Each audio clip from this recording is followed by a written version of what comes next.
Bonjour, professeur Satou, pour vous servir.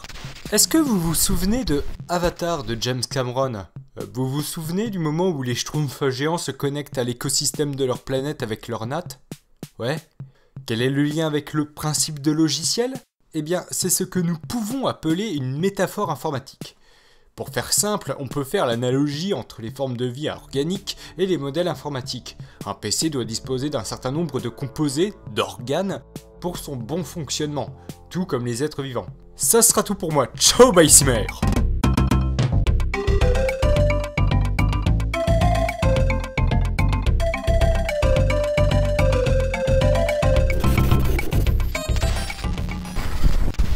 Plus sérieusement, je ne pense pas que je vais réinventer la roue et même qu'il doit y avoir des types qui ont théorisé ça depuis bien longtemps. Après tout, l'humanité a des siècles de retard.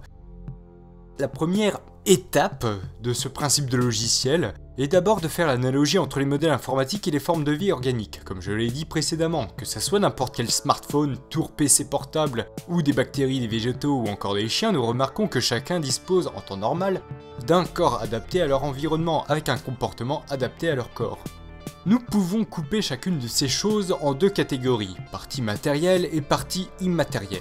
Dans la première catégorie, nous pouvons donc mettre tout ce qui est physiquement concret, quantifiable et mesurable, tout ce qui peut être physiquement dégradé. Dans la deuxième catégorie, nous pouvons y mettre tout ce que nous pourrions placer dans le domaine de la mémoire, des logiciels. Notons que nous pouvons y mettre dedans la mémoire génétique, c'est ce qui permet par exemple le fait de pouvoir grandir jusqu'à une certaine période ou pour synthétiser les défenses immunitaires à une agression exceptionnelle mais pas inconnue par l'ADN du malade. Deuxième étape du principe de logiciel, focalisons-nous sur la catégorie immatérielle. Nous pouvons déjà couper en deux et faire la différence entre l'inné et l'acquis. Un arbre capture et stocke le carbone en suspension dans l'air sur une certaine période, avant d'utiliser la dite molécule incriminée pour grandir. L'arbre a une mémoire génétique intéressante. Nous, les humains, nous avons la respiration, le fonctionnement du cœur, une mémoire immunitaire adaptée à notre environnement transmise par recombinaison génétique. L'un des meilleurs exemples historiques reste la réaction des Amérindiens face aux maladies des colons telles que le rhume ou la grippe, alors que eux nous ont légué la syphilis, alors qu'ils étaient porteurs passifs.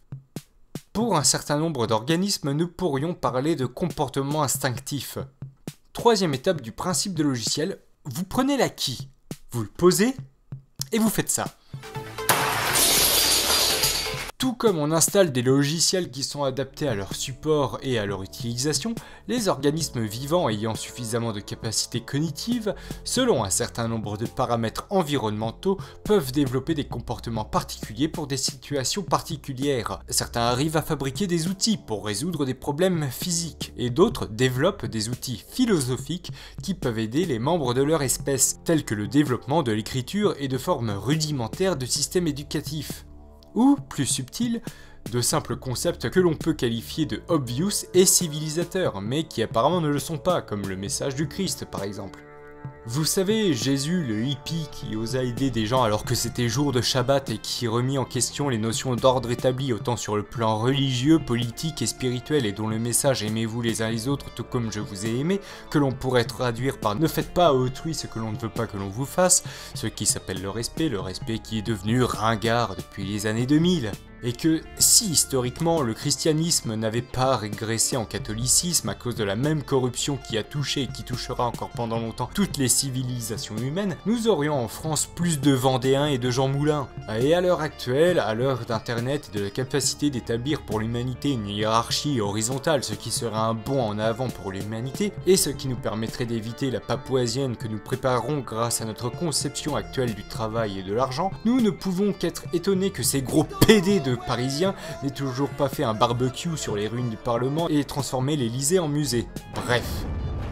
Pour revenir au principe de logiciel, si on s'attarde sur l'acquis, des questions sur notre acquis se posent. Exemple, pourquoi nous comptons en chiffres arabes? Pourquoi dans un pays laïque tel que la France, les gens ne remettent pas en question leur vision du couple, qui est lui-même tiré du judaïsme, alors que nous sommes dans un paradigme de pré-surpopulation? Pourquoi notre conception de la démocratie est forcément affiliée à la logique entrepreneuriale des partis, alors que nous avons les outils pour appliquer de manière littérale la définition de démocratie? Pourquoi notre conception du travail? Pourquoi notre conception de l'argent? etc. Voilà l'intérêt du principe de logiciel, se poser des questions sur des concepts que l'individu considère comme acquis et aura tendance à ne jamais remettre en question.